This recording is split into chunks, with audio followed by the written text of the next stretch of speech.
ಸಭೆಯೇ ಕ್ಷಣಕಾಲ ಮೌನವಾಗಿದ್ದಿತು. ಆದರೆ ಯಾವುದೋ ಒಂದು ರೀತಿಯ ಸಂತಸವು ಎಲ್ಲರ ಹೃದಯದಲ್ಲಿಯೂ ಉಂಟಾಗಿತ್ತೆನ್ನುವಂತೆ ಆ ಎಲ್ಲರ ಮುಖಮುದ್ರೆಯಿಂದಲೇ ವ್ಯಕ್ತವಾಗುತ್ತಿದ್ದಿತು.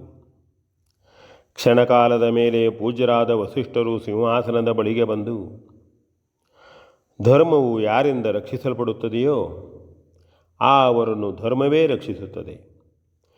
ಇದೇ ಈ ಸಮ್ರಾಟ್ ಸಿಂಹಾಸನಕ್ಕೆ ಗುರೂಪದೇಶವು ಎಂದು ಅಪ್ಪಣೆ ಮಾಡಿದರು. ಸುಮಂತ್ರನು ಪ್ರಜಾಪ್ರಮುಖರ ಅಪ್ಪಣೆಯಂತೆ ಎದ್ದು ನಿಂತು, ಸಾಮ್ರಾಜ್ಯವು ಪ್ರಕೃತ ಸಿಂಹಾಸನವನ್ನು ಗೌರವಿಸುತ್ತದೆ, ಅಂತೆಯೇ ವಿಧೇಯತೆಯನ್ನು ಅರ್ಪಿಸುತ್ತದೆ ಎಂದು ನಿವೇದಿಸಿಕೊಂಡನು. ಒಮ್ಮೆಲೆ ಮತ್ತೊಮ್ಮೆ ಜಯಧ್ವನಿಯಾಯಿತು. ಭರತನ ಎರಡೂ ಕಣ್ಣುಗಳಿಂದ ಮುತ್ತಿನ ಮಣಿಗಳಂತೆ ಒಂದೊಂದಾಗಿ ಕೃತಕೃತ್ಯೆಯ ಆನಂದ ಬಾಷ್ಪವು ಜುಗುಳುತ್ತಿದ್ದಿತು. ಹಾಗೆಯೇ ಅವನು ಎಲ್ಲರನ್ನೂ ಒಮ್ಮೆ ನೋಡಿ ಕೈಮುಗಿದು ಪಾದುಕೆಗಳ ಮೇಲೆ ತನ್ನ ನಸಲನ್ನು ಚಾಚಿ ನಮಸ್ಕರಿಸಿದನು. ಮಂತ್ರಿಗಳು, ಪ್ರಜಾಪ್ರಮುಖರು, ಅಧಿಕಾರಿಗಳು, ಪರಿವಾರದವರು ಒಬ್ಬೊಬ್ಬರಾಗಿ ಬಂದು ಮತ್ತೊಮ್ಮೆ ಸಿಂಹಾಸನಕ್ಕೆ ನಮಸ್ಕರಿಸಿದರು.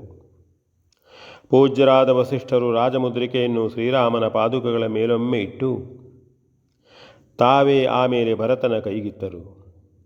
ಅದನ್ನು ಸಂತೋಷದಿಂದ ಅವನು ಪರಿಗ್ರಹಿಸಿಕೊಂಡು ಅವರನ್ನು ವಂದಿಸಿದನು. ಆಮೇಲೆ ಮೆಲ್ಲನೆ ಸಭೆಯು ಕರಗುತ್ತಿದ್ದಂತೆಯೇ ಎಲ್ಲರೂ ಅಪ್ಪಣೆ ಪಡೆದು ಅವರವರ ಕೆಲಸಗಳಲ್ಲಿ ನಿರತರಾದರು. ಗುಹನು ಭರತನನ್ನು ಬಾಯಿ ತುಂಬ ಕೊಂಡಾಡಿ ತನ್ನ ಬಾಹುಗಳಿಂದೊಮ್ಮೆ ಬಿಗಿದಪ್ಪಿಕೊಂಡು 4 ಹನಿ ಕಣ್ಣೀರನ್ನು ಅವನ ತಲೆಯ ಮೇಲೆ ಚೆಲ್ಲಿ ಅಪ್ಪಣೆಯನ್ನು ಪಡೆದು ತನ್ನವರೊಂದಿಗೆ ಶೃಂಗಬೇರಪುರಕ್ಕೆ ನಡೆದನು. ಭರತ, ಶತ್ರುಘ್ನರು ವಸಿಷ್ಠರೊಂದಿಗೆ ಬಂದು 3 ಮಂದಿ ತಾಯಂದಿರಿಗೆ ನಮಸ್ಕರಿಸಿದರು. ಅವರು ಪೂರ್ಣಾಶೀರ್ವಾದವನ್ನಿತ್ತು ಹರಸಿ ಕಣ್ಣೊರೆಸಿಕೊಂಡರು. ಕೌಸಲ್ಯಾದೇವಿಗೆ ಮಾತ್ರ ಸಹಿಸಲು ಸಾಧ್ಯವಾಗದೆ ಭರತನನ್ನು ಕುರಿತು ಎಲ್ಲಿಲ್ಲದ ಪ್ರೀತಿಯಿಂದ ಕಣ್ಣೀರ ಕೋಡಿಯೇ ಹರಿಯಿತು. ಆಕೆಯು ಅವನನ್ನೊಮ್ಮೆ ಆನಂದದಿಂದ ತಳುಕಿಸಿ ತನ್ನ ಉದ್ವೇಗವನ್ನು ಉಪಕ್ಷಮಿಸಿ ಮಂಥರೆಗೆ ಕೂಡ ಪಶ್ಚಾತ್ತಾಪವಾಗಿ, ಇಂತಹ ಕ್ಷೀರಸಾಗರದಲ್ಲಿ ನಾನು ಹುಳಿಯನ್ನೇ ಹಿಂಡಿಬಿಟ್ಟೆನಲ್ಲ ಎಂದು ಆಕೆಯು ಬಹುವಾಗಿ ವ್ಯಸನಪಟ್ಟಳು. ಹಾಗೆಯೇ ಮತ್ತೊಮ್ಮೆ ಅಲ್ಲಿ ಆ ಸರ್ವರ ಸಮಕ್ಷಮ ಕ್ಷಮೆಯನ್ನು ಬೇಡಿ ಉದ್ದಂಡವಾಗಿ ನಮಸ್ಕರಿಸಿದಳು. ಕೌಸಲ್ಯೆಯೇ ಆಕೆಯನ್ನು ಹಿಡಿದೆಬ್ಬಿಸಿ ಸಮಾಧಾನವನ್ನಿತ್ತಳು. ಮಂಥರೆಯು ತಾನು 3 ಮಂದಿ ರಾಣಿಯರ ಸೇವೆಯನ್ನು ಮಾಡುತ್ತಾ ಅವರೊಂದಿಗೆ ಇರುವಂತೆ ಅಪ್ಪಣೆಯಾಗಬೇಕೆಂದು ಬೇಡಿಕೊಂಡಳು. ಭರತನಿಗೆ ಸ್ವಲ್ಪ ಸಂದೇಹವಾಯಿತು. ಶತ್ರುಘ್ನನು ಅವಳನ್ನೇ ದುರುಗುಟ್ಟಿ ನೋಡಿದನು. ಆದರೆ ಕೌಸಲ್ಯೆಯೇ ತನ್ನ ಒಪ್ಪಿಗೆಯನ್ನಿತ್ತಳು. ಪೂಜ್ಯರಾದ ವಸಿಷ್ಠರು ಅದೇ ಹೃದಯ ಶುದ್ಧತೆಗೆ ಸಾಧನವಾಗಲಿ ಎಂದು ಅಡಂಬಟ್ಟರು. ಹಾಗೆಯೇ ಅವಳು ಕೈಕೇಯಿಯ ದಾಸಿಯಾಗಿದ್ದವಳು ಮುಂದೆ 3 ದಾಸಿಯೂ ಆಗಿರಲು ಸಿದ್ಧಳಾದಳು.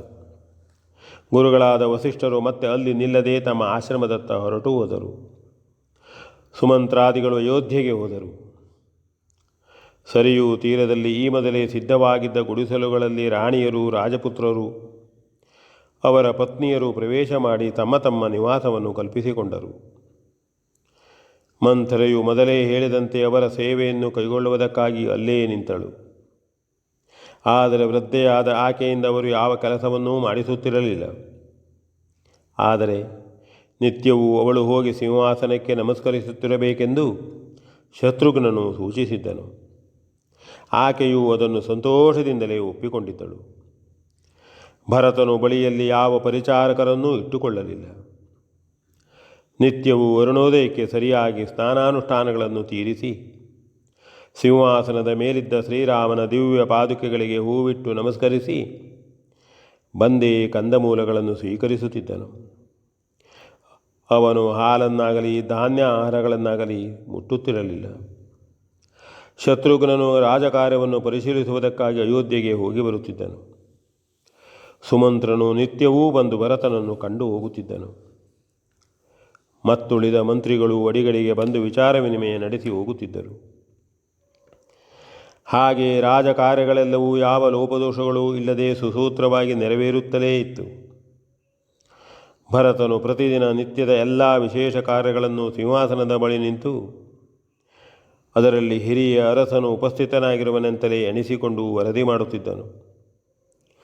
ಮಲಗಿಯೇ ಇರುವ ವೃದ್ಧನಾದ ತಂದೆಯ ಬಳಿ ಆತನ ಮಗನು ಗೃಹಕೃತ್ಯಗಳ ವಿಷಯವನ್ನೆಲ್ಲ ನಿಂತು ಹೇಳುತ್ತಿರುವಂತೆ ಭರತನು ಪಾದುಕೆಗಳ ಕುರಿತಾಗಿ ಆಚರಿಸುತ್ತಿದ್ದನು. ಬಿಕ್ಕಟ್ಟಿನ ಸಂದರ್ಭಗಳಲ್ಲಾಗಲಿ ಹೊಸತಾಗಿ ಏನನ್ನಾದರೂ ಕೈಗೊಳ್ಳುವುದಾಗಲಿ ಅವನು ಪಾದುಕೆಗಳ ಬಳಿ ನಿಂತು ಅಪ್ಪಣೆಯನ್ನು ಬೇಡುತ್ತಿದ್ದನು. ಭರತನ ಅನನ್ಯವಾದ ಈ ಭಾವನೆಯು ಅವನಿಗೆ ಧೈರ್ಯವನ್ನು ಯಶಸ್ಸನ್ನು ಕೊಡುತ್ತಿತ್ತು. ಅಂತೆಯೇ ಶ್ರೀರಾಮ ಪಾದುಕಾಭಿಷೇಕದಿಂದ ಸಾಕೇತ ಪುರವಾಸಿಗಳೆಲ್ಲರೂ ಕಳೆದು ಹೋದ ಸಂಪತ್ತನ್ನು ಪ್ರಾಪ್ತಿಸಿಕೊಂಡಂತೆ ಸಂತಸ ತಳೆದಿದ್ದರು. V N Bhagwat ಬರಪಳ್ಳಿ.